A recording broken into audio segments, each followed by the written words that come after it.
Magandang araw po mga ka-DM at welcome po sa DM Vlog. Binabati ko po kayo ng isang mapagpalang araw sa pangalan po ng ating Panginoong Hesus.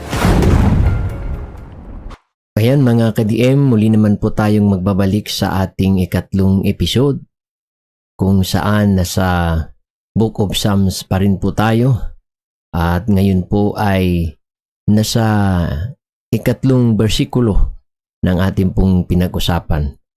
Noong unang episode po natin at hanggang sa ikalawang episode, ating pong pinag-usapan doon, yun pong isang mapalad na tao. At yung pong mapalad na tao na yun ay yung pong taong hindi supunod sa masasamang payo at sa masamang halimbawa. Sa halip ay kanyang kasiyahan ang laging pagsunod ng kautusan ng Diyos. At ngayon po mga ka-DM, tayo po ay dadako sa ating ikatlong bersikulo at basahin po natin kung ano ang sinabi po ng banal na kasulatan. Sabi po niya rito mga ka-DM, unahin po muna natin from verse 1 hanggang verse 2 and verse 3 po tayo para atin pong marinig ang kabuuan ng bersikulo. Sabi po sa verse 1, mapalad ang taong hindi nakikinig sa payo ng masama at hindi sumusunod sa masama nilang halimbawa. Hindi siya nakikisama sa mga kumukutya at hindi nakikisangkot sa gawaing masama. Sa halip, kasiyahan niyang sumunod sa kautusan ni Yahweh. Binubulay-bulay niya ito sa araw at gabi. Verse 3, katulad niya ay punong kahoy sa tabi ng isang batisan, laging sariwa ang dahon at namumunga sa takdang panahon. Ano man ang kanyang gawin, siya'y nagtatagumpay. Mga ka-DM, dito po tayo ngayon, talakayin po natin ang verse 3. At ang sabi po ng verse 3, mga ka-DM, katulad niya'y punong kahoy sa tabi ng batisan. Now, ito pong punong kahoy na sinasabi po ng banal na kasulatan, yung pong punong kahoy na sa tabi ng isang batisan. Alam niyo po mga ka-DM, pagka ang kahoy ay nasa tabi ng batisan, yan po yung kahoy na laging nadidiligan. Yan po yung kahoy na hindi matutuyo. Yan po yung kahoy na laging lumalago. Bakit po? Sapagkat siya po ay nasa tabi ng isang batisan. Now rito, kung titingnan po natin ang description ng Biblia, sabi niya, laging sariwa ang dahon at namumunga sa takdang panahon. Ano man ang kanyang gawin, siya ay nagtatagumpay. Now, ito pong isang punong kahoy na halimbawa doon sa verse 1 and verse 2, nakita po natin na ito po yung tinutukoy ng salita ng Diyos sa Biblia, yung pong isang taong mapalad. Yung pong laging nasa kanya ang salita ng Diyos. Once po mga ka-DM, nasa atin po yung salita ng Diyos. Ang salita po ng Diyos kasi mga kapatid, ito po yung laging nagdidilig sa ating espiritual na buhay. Ito pong salita ng Diyos, ito po yung laging nagpapalago sa atin. Ito po yung salita ng Diyos na laging nagpapatatag sa atin. Kaya nga kung tingnan po natin itong verse na ito, katulad niya'y punong kahoy, inihalin tulad sa isang punong kahoy sa tabi ng isang batisan. Laging nadidiligan, laging sariwa ang dahon, at ang taong mapalad na ito mga ka-DM ay laging mapalad. Kaya sabi niya po rito na anuman ang kanyang gawin, siya ay nagtatagumpay.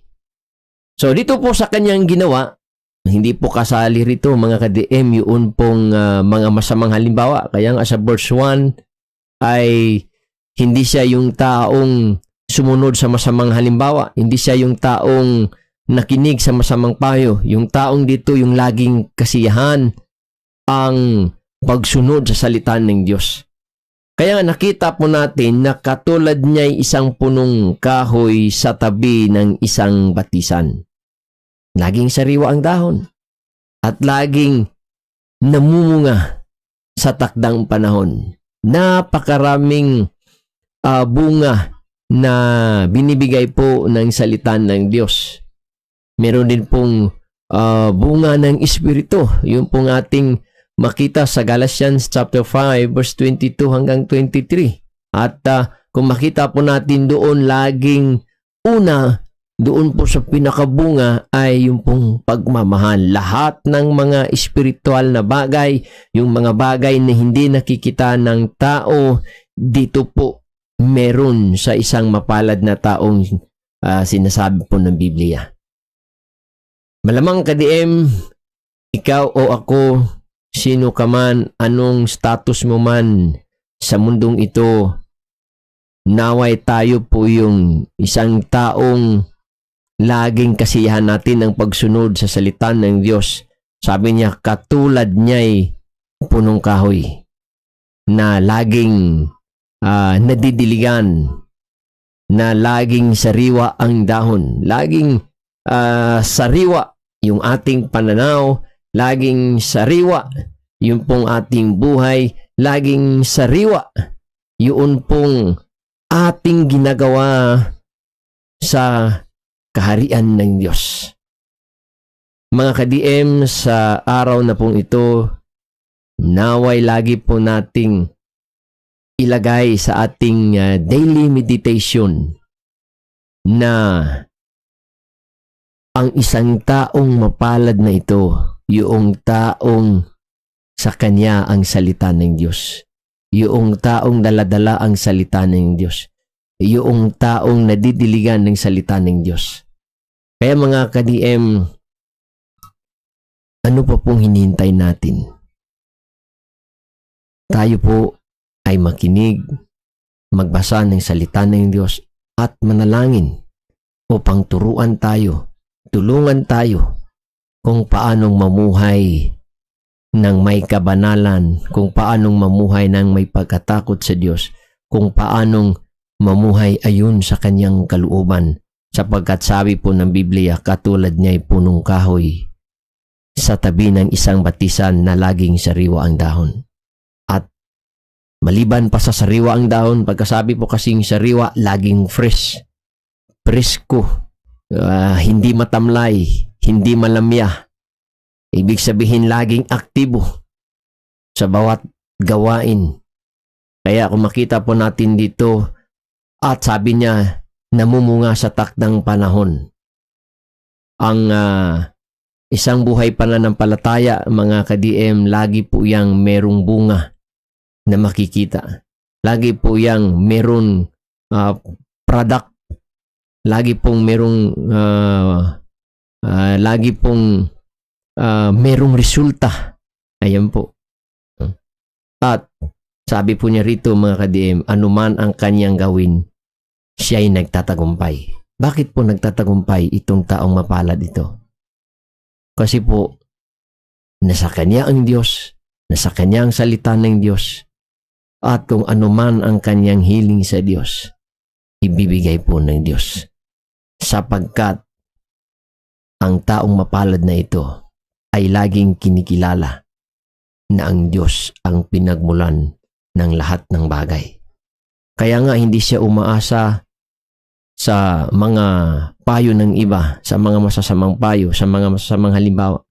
Hindi po yun ang kanyang inaasahan. Ang inaasahan niya, yung salita ng Diyos, na doon siya kumukuha ng lakas.